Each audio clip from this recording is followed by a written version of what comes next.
ನಮಸ್ಕಾರ ಸ್ನೇಹಿತರೆ, ಎಲ್ಲರೂ ಹೇಗಿದ್ದೀರಾ? ಚೆನ್ನಾಗಿದೆ ಅಂತ ಭಾವಿಸ್ತೀನಿ. ಸ್ನೇಹಿತರೆ, ನಿಮ್ಮೆಲ್ಲರಿಗೂ ಹಾಗೂ ನನ್ನ ಚಾನಲ್ ಯಾರ್ಯಾರು ಸಬ್ಸ್ಕ್ರೈಬ್ ಮಾಡ್ಕೊಂಡಿದ್ದಾರೋ ಅವರೆಲ್ಲರಿಗೂ ವಿಶೇಷವಾಗಿ ಶ್ರೀರಾಮನವಮಿ ಹಬ್ಬದ ಆರ್ಥಿಕ ಶುಭಾಶಯಗಳು. ಸ್ನೇಹಿತರೆ, ಒಂದೆರಡು ಲೈನ್ಗಳನ್ನ ಹೇಳೋಕ್ಕೆ ಇಷ್ಟಪಡ್ತೀನಿ, ದಯವಿಟ್ಟು ತಪ್ಪಿದ್ದಲ್ಲಿ ಕ್ಷಮೆ ಇರಲಿ.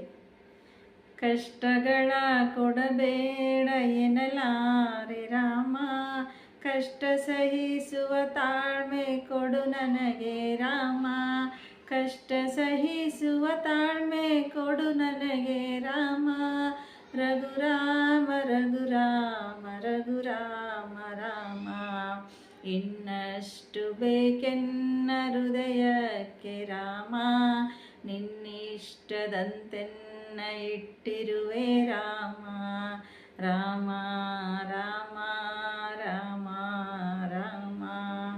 ಅಷ್ಟೇ ಸ್ನೇಹಿತರೆ, ತಪ್ಪಿದ್ದಲ್ಲಿ ಕ್ಷಮೆ ಇರಲಿ. ಮತ್ತೊಮ್ಮೆ ನಿಮ್ಮೆಲ್ಲರಿಗೂ ಶ್ರೀರಾಮನವಮಿ ಹಬ್ಬದ ಆರ್ಥಿಕ ಶುಭಾಶಯಗಳು. ನಿಮ್ಮೆಲ್ಲರಿಗೂ ಒಳ್ಳೆಯದಾಗಲಿ. ನಮಸ್ಕಾರ.